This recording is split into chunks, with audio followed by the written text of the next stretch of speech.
নমস্কার, নেশন টাইমে আপনাদের স্বাগত। আপনাদের সঙ্গে আমি রাজা বন্দ্যোপাধ্যায়। ভারত বাংলাদেশ এই দুদেশের যে দ্বিপাক্ষিক এবং কূটনৈতিক সম্পর্ক, যে টালমাটাল পরিস্থিতি, সেই সম্পর্কের আজকে অত্যন্ত উল্লেখযোগ্য একটা দিন। কারণ আজ এতদিন পরেই প্রথম সম্পর্ক খারাপ হওয়ার পর থেকে ভারত বাংলাদেশ বিদেশ সচিব পর্যায়ের বৈঠক হলো, দ্বিপাক্ষিক বৈঠক। ঢাকায় গেলেন ভারতের বিদেশ সচিব বিক্রম মিশ্রি। আমরা যদি একটু ফিরে দেখি যে গত 5ই আগস্ট বাংলাদেশে যে ছাত্র আন্দোলন কোটা বিরোধী আন্দোলন, সেই ছাত্র আন্দোলনকে কেন্দ্র করে যে অশান্তির আগুন গোটা বাংলাদেশ জুড়ে জেগেছিল, যে শেখ হাসিনার পদত্যাগ, সেই দাবিতে উত্তাল হয়ে উঠেছিল বাংলাদেশের একটা অংশ, গোটা অংশ। এবং সেইখানে দাঁড়িয়ে শেখ হাসিনাকে গত 5ই আগস্ট পদত্যাগ করতে হয় প্রধানমন্ত্রীর পদ থেকে। যদিও পদত্যাগ তিনি অফিসিয়ালি করেছেন কি করেননি, রাষ্ট্রপতির কাছে পদত্যাগপত্র দিয়েছেন কি দেননি, সেইটা নিয়ে একটা ধোঁয়াশা রয়ে গেছে। কিন্তু যেটা নিয়ে কোনো ধোঁয়াশা নেই, যে এই বিক্ষোভের আঁচ যেভাবে বাংলাদেশের প্রধানমন্ত্রীর বাসভবন বা বঙ্গভবনের দিকে ধেয়ে আসছিল, তার জেরে শেখ হাসিনাকে দেশ ছেড়ে পালিয়ে আসতে হয়। এবং ভারতের কেন্দ্রীয় সরকার তাকে আশ্রয় দিয়েছে। দিল্লিরই কাছাকাছি একটি অজ্ঞাতবাসে একটি নিরাপদ স্থানে তিনি রয়েছেন। এবং তারপর থেকে ভারতের প্রতি সেখানকার যারা বিপ্লবী বলা যেতে পারে, বা যারা স্বাধীনতার জন্য আন্দোলন করছিলেন, হাসিনার পদত্যাগ চাইছিলেন, যে গোটা অংশটা, তাদের যে ভারতের প্রতি বিদ্বেষ, সেই বিদ্বেষ যেমন একদিকে আসতে শুরু করে, অন্যদিকে আওয়ামী লীগ যারা কর্মী সমর্থক নেতা, তারা তো বটেই, মূলত সংখ্যালঘু সম্প্রদায়, বাংলাদেশের সংখ্যালঘু হিন্দু সম্প্রদায়, তাদের ওপর প্রতিদিন নিত্য নৈমিত্তিক আক্রমণ নেমে আসতে শুরু করে। তাদের বাড়ি ঘরদোর জ্বালিয়ে দেওয়া হয়, হত্যা তো হয়ই, দোকানপাটে আগুন লাগিয়ে দেওয়া হয়, একাধিকবার ঘটনা ঘটে। ভারত সেই নিয়ে প্রতিবাদ জানায়, কড়া বার্তা পাঠায়। তারপর থেকে সেইটা যেমন চলছিল, অন্তর্বর্তী সরকার তৈরি হয়। মোহাম্মদ ইউনূস, নোবেলজয়ী অর্থনীতিবিদ, তার নেতৃত্বে যে অন্তর্বর্তী সরকার গঠিত হয়, কিন্তু সেই অন্তর্বর্তী সরকারও বাংলাদেশের শান্তি এখনও পর্যন্ত ফেরাতে পারেনি। আবার নতুন করে অশান্তি তৈরি হয় কিছুদিন আগে। চিন্ময় কৃষ্ণ দাস, ইসকনের সন্ন্যাসী, সেই সন্ন্যাসীকে বাংলাদেশ পুলিশ গ্রেপ্তার করে, তার বিরুদ্ধে দেশদ্রোহিতার অভিযোগ দিয়ে, এবং তার জামিনের আবেদন পর্যন্ত খারিজ হয়ে যায়। এইটা হওয়ার পর বাংলাদেশের সংখ্যালঘু হিন্দুরা দলে দলে রাস্তায় নামে, শান্তিপূর্ণভাবে প্রতিবাদ হয়, মিছিল হয়, যার ওপর আবার আক্রমণ, যেটা বলা হয় অভিযোগ, যে বিএনপি, বেগম খালেদা জিয়া এবং জামাত ইসলাম, তাদের যে মৌলবাদী শক্তি, তারা সেই করে আক্রমণ শুরু করে। একাধিক অভিযোগ ঘটে যে একদিকে বেগম খালেদা জিয়া, তিনি চীনের রাষ্ট্রদূত, পাকিস্তানের রাষ্ট্রদূত, অর্থাৎ ভারতের যারা শত্রু শক্তি হিসেবে পরিচিত, তাদের সঙ্গে তিনি বৈঠক করছেন। অন্যদিকে শেখ হাসিনা দিল্লি থেকে কড়া বার্তা পাঠাচ্ছেন, বিবৃতি জারি করছেন মোহাম্মদ ইউনূসের বিরুদ্ধে। তাই নিয়ে বাংলাদেশ সরকার, অন্তর্বর্তী সরকারের আপত্তি, তারা আবার ভারতকে পাল্টা বিবৃতি জারি করা হচ্ছে যে ভারত যেন বাংলাদেশের আভ্যন্তরীণ ব্যাপারে নাক না গলায়। এই যে এত রকমের টালমাটাল সম্পর্কের পরিস্থিতি, উত্তেজনা, অবিশ্বাসের বাতাবরণ, ভারত বাংলাদেশের সম্পর্ক, সেই জায়গায় দাঁড়িয়ে আজকে দুই দেশের বিদেশ সচিব পর্যায়ের বৈঠক। অত্যন্ত গুরুত্বপূর্ণ পদক্ষেপ। আজকে বিক্রম মিশ্রি, যিনি ভারতের বিদেশ সচিব, তিনি সকালবেলা রওনা হন ঢাকার উদ্দেশ্যে দিল্লি থেকে। বেলা 8:30টায় ঢাকা বিমানবন্দরে তার বিমান নামে।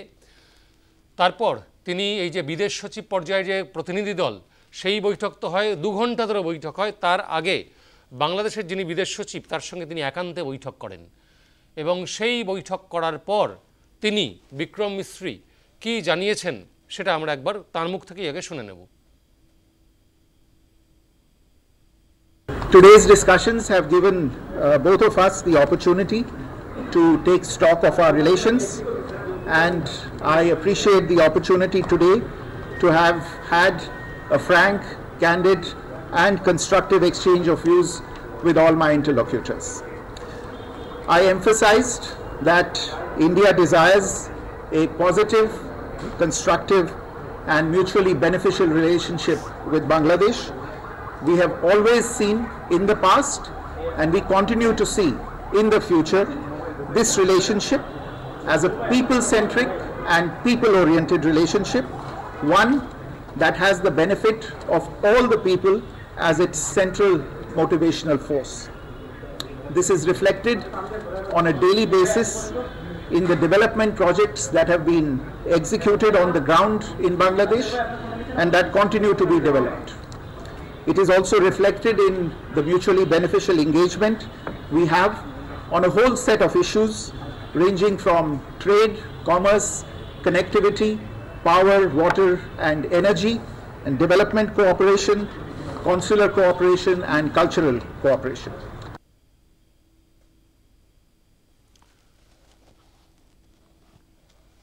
বাংলাদেশের সঙ্গে ভারতের যে উত্তাল সম্পর্ক তার বেশিরভাগ আঁচটাই তো পশ্চিমবঙ্গে এসে পড়ার কথা, কারণ পাশের বাড়িতে আগুন লাগালে সেই আগুনের আঁচ প্রতিবেশী দেশের ওপরে প্রতিবেশী অঞ্চলে এসে পড়ে। সেইখানে দাঁড়িয়ে পশ্চিমবঙ্গ সত্যিই উদ্বিগ্ন।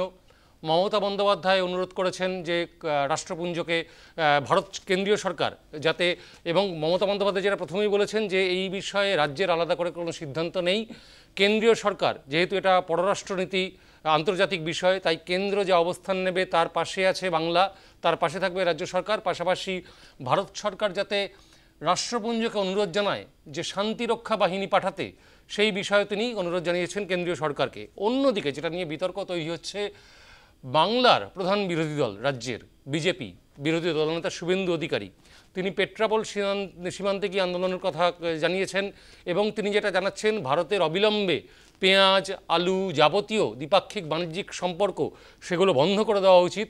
যদিও আরেকটা অংশ বলছে যে এটাতে তো ভারতেরই ক্ষতি, কারণ ভারতের ব্যবসায়ীরা তো মার খাবে।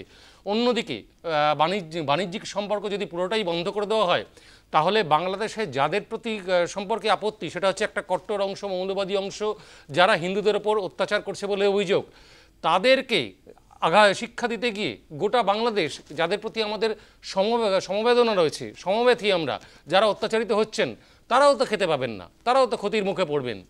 সেই জায়গায় দাঁড়িয়ে কেন্দ্রীয় সরকার আজকেও যেটা বিক্রম মিস্ত্রি বললেন, আগেও জানিয়েছিলেন যে দ্বিপাক্ষিক সম্পর্ক ব্যাহত হচ্ছে না, দ্বিপাক্ষিক মানে বাণিজ্যিক সম্পর্ক বন্ধ করার মতো কোনো চিন্তাভাবনা ভারত সরকার এই মুহূর্তে করছে না। যেটা বিদেশ সচিব পর্যায়ের যে সাংবাদিক বৈঠক হয়েছিল দিল্লিতে, তাতে সেটা আগেই জানানো হয়েছিল। এবং আজকে বিক্রম মিস্ত্রি, আপনারা যেটা একটু আগেই শুনলেন, তিনি স্পষ্ট বলেছেন যে আমরা বিদ্যুৎ, শক্তি, যোগাযোগ, বাণিজ্য, সাংস্কৃতিক বোঝাপড়া, কূটনৈতিক বোঝাপড়া সহ একাধিক বিষয়ে আজকে আলোচনা হয়েছে।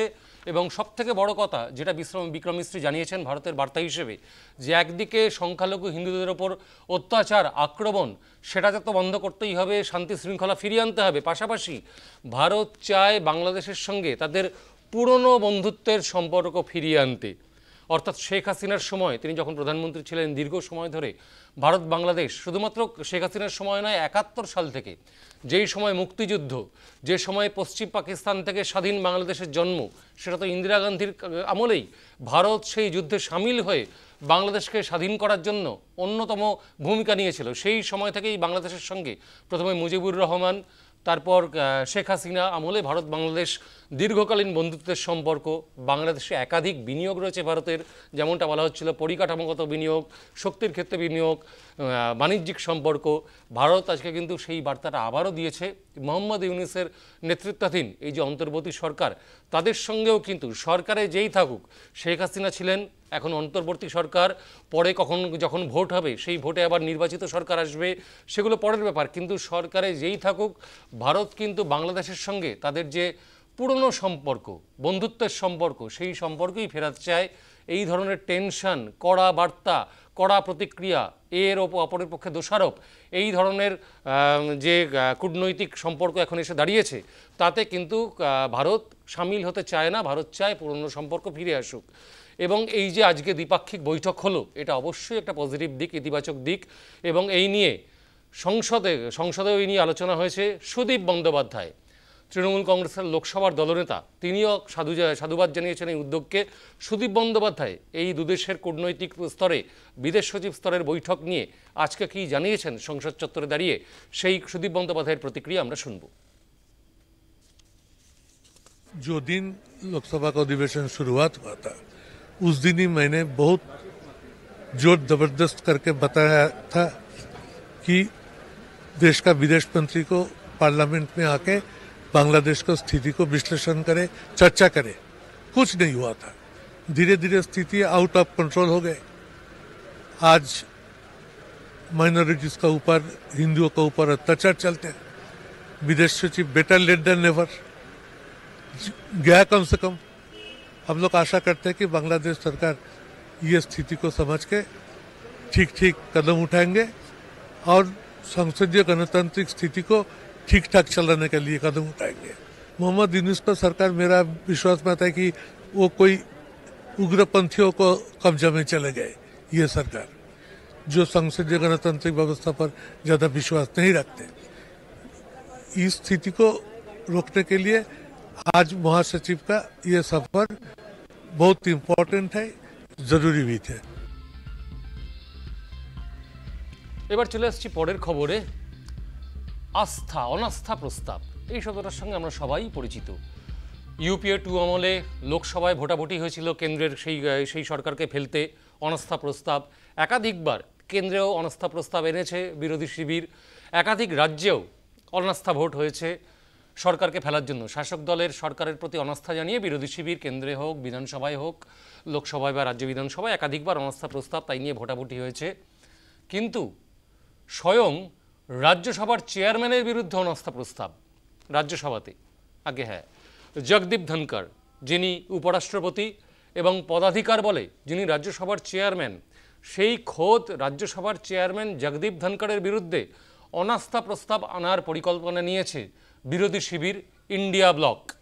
এবং তাতে সংসদে অনেক বিষয়ে কংগ্রেসের সঙ্গে তৃণমূল কংগ্রেস বা আম আদমি পার্টির ফ্লোর ম্যানেজমেন্ট বা একসঙ্গে পা না মেলালেও এইখানে কিন্তু ঐক্যবদ্ধভাবে কংগ্রেস, তৃণমূল কংগ্রেস, সমাজবাদী পার্টি, আম আদমি পার্টি, আরজেডি, ডিএমকে, এনসিপি, গোটা বিরোধী শিবির ইন্ডিয়া শিবির কিন্তু এখানে ঐক্যবদ্ধ জগদীপ ধনকরের বিরুদ্ধে অনাস্থা প্রস্তাব। অভিযোগটা কি? অভিযোগ আজকের নয়, বেশ প্রায় 1-1.5 বছর ধরে এই অভিযোগ টানা বিরোধীরা নিয়ে আসছেন যে তিনি টেনে খেলছেন, বিজেপির দিকে পক্ষপাতিত্ব করছেন। রাজ্যসভা চালানোর সময় একাধিকবার যারা ট্রেজারি বেঞ্চে বিজেপি সাংসদ বা ইন্ডিয়া শিবিরের সাংসদদের, তাদেরকে বেশিক্ষণ সময় দেওয়া হচ্ছে, বিতর্কে তাদের বেশিক্ষণ সময় দেওয়া হচ্ছে। অন্যদিকে বিরোধী শিবির তারা যখন কথা বলতে চাইছেন মূলত একাধিক প্রসঙ্গত উত্থাপন করতেই দিচ্ছেন না। দিনের পর দিন এই অধিবেশনও দেখেছি মণিপুর নিয়ে, আদানি নিয়ে, তৃণমূল কংগ্রেসের যে রাজ্যের প্রতি কেন্দ্রের বঞ্চনা, কর্মসংস্থান যাবতীয় নিয়ে যা যা মুলতবি প্রস্তাব, প্রতিদিন মুলতবি প্রস্তাব বাতিল হয়ে যাচ্ছে, তিনি গ্রহণ করছেন না। তার ফলে বিরোধীদের ওয়েলে নেমে হইচই, দিনের পর দিন রাজ্যসভার অধিবেশন মুলতবি হয়ে থাকছে। সেইখানে দাঁড়িয়ে বিরোধী শিবির কিন্তু এর আগে অভিযোগ করেছে যে তারপর যে সরকারি পক্ষকে এমন পক্ষপাতদুষ্ট আচরণ করছেন যে সরকারি পক্ষকে বলতে দেওয়া হচ্ছে, বিরোধী পক্ষকে বলতে দেওয়া হচ্ছে না। এবং সেইটা নিয়েই কিন্তু অনাস্থা প্রস্তাবের উদ্যোগ নেওয়া হয়েছে। এবং যেটা নিয়ম, অনাস্থা প্রস্তাব জমা দিয়ে সেটা মঞ্জুর করতে গেলে 50 জন সাংসদের সই লাগে। বিরোধী পক্ষ বা ইন্ডিয়া ব্লকের ইতিমধ্যেই প্রায় 80 জন সাংসদ এই যে অনাস্থা প্রস্তাব তাতে সই করে ফেলেছেন। আগামীকাল হয়তো আরও বেশ কিছু সাংসদ সই করবেন। এবং আমাদের সেটা লক্ষ্য রাখতে হবে যে অনাস্থা প্রস্তাব আনার উদ্যোগ নিলেও সেই প্রস্তাব আদৌ তারা জমা দেন কিনা, কারণ জমাও দিতে হবে সেই রাজ্যসভার চেয়ারম্যানের কাছেই। রাজ্যসভার চেয়ারম্যানের বিরুদ্ধে জগদীপ ধনকরের বিরুদ্ধে অনাস্থা প্রস্তাব, সেটাও জমা দিতে হবে জগদীপ ধনকরের কাছে এবং তারপর সিদ্ধান্ত হবে সেই প্রস্তাব মঞ্জুর হবে কি হবে না। ভোটাভুটি তো পরের কথা, আমাদের তাকিয়ে থাকতে হবে যে কাল বা পরশু রাজ্যসভার অধিবেশনে বিরোধীরা এই নিয়ে উদ্যোগ নিলেও আনুষ্ঠানিকভাবে এই অনাস্থা প্রস্তাব তারা জমা দেন কিনা।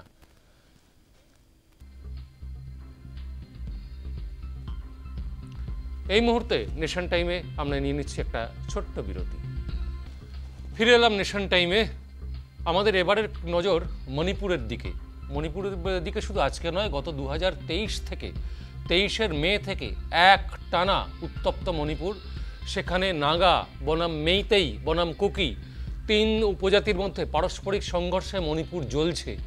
2024-এর আবহে বিরোধীরা এক কাট্টা হয়ে প্রধানমন্ত্রীকে পর্যন্ত আক্রমণ করেছিলেন যে মণিপুর নিয়ে নরেন্দ্র মোদী কেন চুপ। অমিত শাহর সেখানে মণিপুর ভিজিট থেকে শুরু করে বারবার উত্তেজনা ছড়িয়েছে মণিপুরে।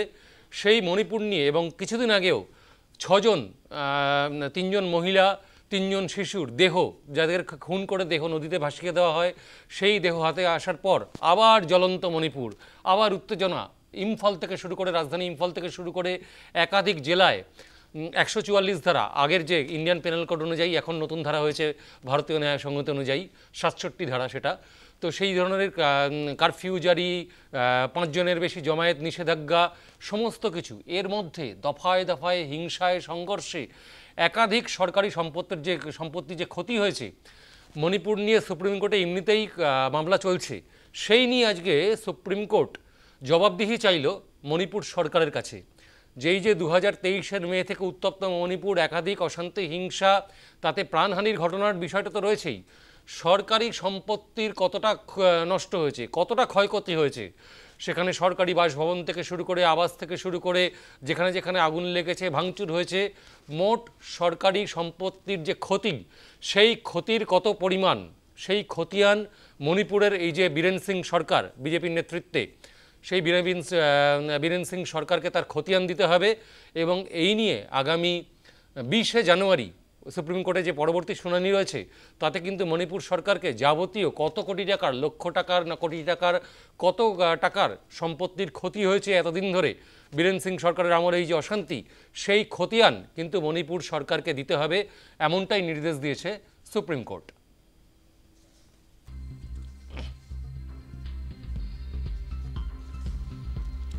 এইবার খবর সিআরপিএফ নিয়ে। ভোটে সিআরপিএফ বা আধা সামরিক বাহিনী।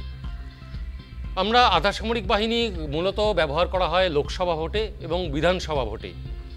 নজিরবিহীনভাবে পশ্চিমবঙ্গে একটি পঞ্চায়েত ভোটের ক্ষেত্রেও তৎকালীন পশ্চিমবঙ্গের যে নির্বাচনী আধিকারিক ছিলেন মীরা পাণ্ডে, তিনি সুপ্রিম কোর্টে গেছিলেন যে পশ্চিমবঙ্গে সেই সময় এত খুন জখমের আবহে কেন্দ্রীয় বাহিনী দিয়ে পঞ্চায়েত ভোট করা হোক। সুপ্রিম কোর্ট সেই নির্দেশও দিয়েছিল, আমাদের যেটা মনে আছে, যে এবং বলেছিল যে পঞ্চায়েত ভোটের ক্ষেত্রে কেন্দ্রীয় বাহিনী ব্যবহার করা নজির মানে সেটা নিয়ম নয়, কিন্তু পশ্চিমবঙ্গের সেই সময়ের যে অশান্ত পরিস্থিতি তার দিকে তাকিয়ে কিন্তু এইটা নির্দেশ দিচ্ছে সুপ্রিম কোর্ট, এইটা কিন্তু অন্য রাজ্য তাদের উদাহরণ হিসেবে ব্যবহার করা যাবে না। অর্থাৎ ব্যতিক্রমী সিদ্ধান্ত নিয়েছিল সুপ্রিম কোর্ট পঞ্চায়েত ভোটে কেন্দ্রীয় বাহিনী। এইবার তার থেকেও আরও এক ধাপ নেমে এসে মানে ভোটের আয়তনের ক্ষেত্রে নজিরবিহীন আজকে সিদ্ধান্ত বা নির্দেশ সুপ্রিম কোর্টের, কাঁথি সমবায় ব্যাংকের নির্বাচন হবে কেন্দ্রীয় বাহিনী নিয়োগ করে। আধা সামরিক বাহিনী বা সিআরপিএফ মোতায়েন করা হবে কাঁথির যে সমবায় ব্যাংক রয়েছে, একটা অঞ্চলের একটা সমবায় ব্যাংকের নির্বাচন, তাতে কেন্দ্রীয় বাহিনী থাকবে, সিদ্ধান্ত সুপ্রিম কোর্টের। কেন? অবশ্যই বিবদমান দুই গোষ্ঠী, শুভেন্দু অধিকারী এবং অখিল চন্দ্র গিরি, এই দুই বিবদমান নেতার যে লড়াই, দখলদারি করার যে সন্ত্রাসের যে আবহ, সেইখানে দাঁড়িয়ে সুপ্রিম কোর্টের এই সিদ্ধান্ত। কাঁথি শুভেন্দু অধিকারীর ডেরা, তার জায়গা বলেই পরিচিত, তার দুর্গ, অধিকারী পরিবারের দুর্গ গড়। এবং শুভেন্দু অধিকারী যতদিন তৃণমূল কংগ্রেসে ছিলেন ততদিন পর্যন্ত কাঁথির সমবায় ব্যাংকের চেয়ারম্যান তো তিনি পাক্কা 3 বারের চেয়ারম্যান তো ছিলেনই, কাঁথির একাধিক কমিটি, অন্যান্য যে সংগঠন, তাঁরও রাশ ছিল শুভেন্দু অধিকারীর হাতে। 2021-এর বিধানসভা নির্বাচনের আগে 2020 ডিসেম্বর মাসে তিনি যখন তৃণমূল ছেড়ে বিজেপিতে যোগ দেন তখনই, এবং তিনি যখন তৃণমূল কংগ্রেসে ছিলেন তখনই তৃণমূলের দুটো গোষ্ঠী, অখিলগিরি গোষ্ঠী বনাম শুভেন্দু অধিকারী গোষ্ঠী, তাদের বিবাদ বচসা, গোষ্ঠী কোন্দল নিয়ে কোনো রাগঢাক ছিল না, প্রকাশ্যে ছিল দুই গোষ্ঠীর মধ্যে বিবাদ। তিনি যখন বিজেপিতে চলে আসেন তখন মমতা বন্দ্যোপাধ্যায় যাবতীয় তৃণমূল কংগ্রেস মানে শুভেন্দু যে যে পদে ছিলেন সে সমস্ত পদে অখিলগিরিকে বসান, কিন্তু কাঁথি সমবায় ব্যাংকের চেয়ারম্যান কিন্তু অদৃশ্য হাতে শুভেন্দু অধিকারী নিয়ন্ত্রণ করছিলেন, যেটা নিয়ে এই সামনের 15ই ডিসেম্বর সেখানে নির্বাচন রয়েছে। সেই নির্বাচনে কার দখলে থাকবে, কার হাতে রাজ থাকবে সমবায় ব্যাংকের, তাই নিয়ে কিন্তু একটা উদ্বেগ, আশঙ্কা, অশান্তির মেঘ কিন্তু সেখানে জড়িয়েছে, যার ফলে সুপ্রিম কোর্টে মামলা। সুপ্রিম কোর্টের নজিরবিহীন সিদ্ধান্ত, সমবায় ব্যাংকে ভোটে থাকবে সিআরপিএফ এবং প্রত্যেকটা বুথে বসাতে হবে সিসিটিভি, এমনটাই নজিরবিহীন সিদ্ধান্ত শীর্ষ আদালতের।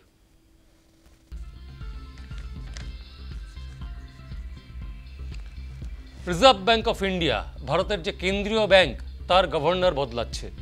শক্তিকান্ত দাস, যিনি 6 বছর ধরে আরবিআইয়ের গভর্নর ছিলেন, 2018 সালে তিনি দায়িত্বে আসেন আরবিআইয়ের নিয়ম অনুযায়ী, রিজার্ভ ব্যাংকের নিয়ম অনুযায়ী গভর্নর পদের মেয়াদ থাকে 3 বছর, অর্থাৎ 18 ডিসেম্বর থেকে 2021 ডিসেম্বর পর্যন্ত শক্তিকান্ত দাসের মেয়াদ ছিল। কিন্তু 2021 করোনার কারণে, অতিমারির কারণে ভারতের অর্থনীতির যে টালমাটাল অবস্থা, সেইখানে দাঁড়িয়ে রিজার্ভ ব্যাংকের পদ থেকে তাকে সরানো হয়নি, কারণ 2021 তখন অর্থনীতি পুরো ধুঁকছে। সেই জায়গায় দাঁড়িয়ে শক্তিকান্ত দাসের মেয়াদ বৃদ্ধি করা হয়েছিল 18 থেকে 21, আবার 3 বছরের জন্য অতিরিক্ত তাকে দায়িত্বে বসানো হয়। 21 থেকে 24 ডিসেম্বর পর্যন্ত তার মেয়াদ ছিল। আজকে যেটা জানানো হয়েছে কেন্দ্রের তরফ থেকে, তার মেয়াদ আর বৃদ্ধি করা হচ্ছে না।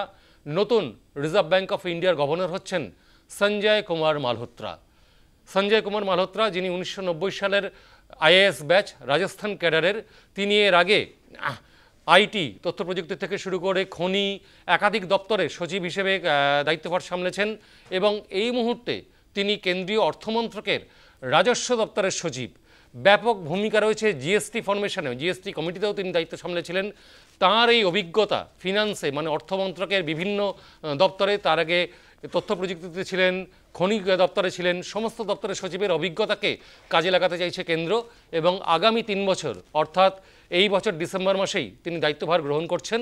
আগামী 2027 পর্যন্ত রিজার্ভ ব্যাংক অফ ইন্ডিয়ার নতুন গভর্নর পদে দায়িত্বে থাকবেন সঞ্জয় কুমার মালহোত্রা।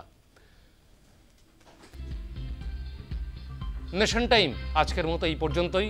আপনারা দেখতে থাকুন news time, any time, all the time.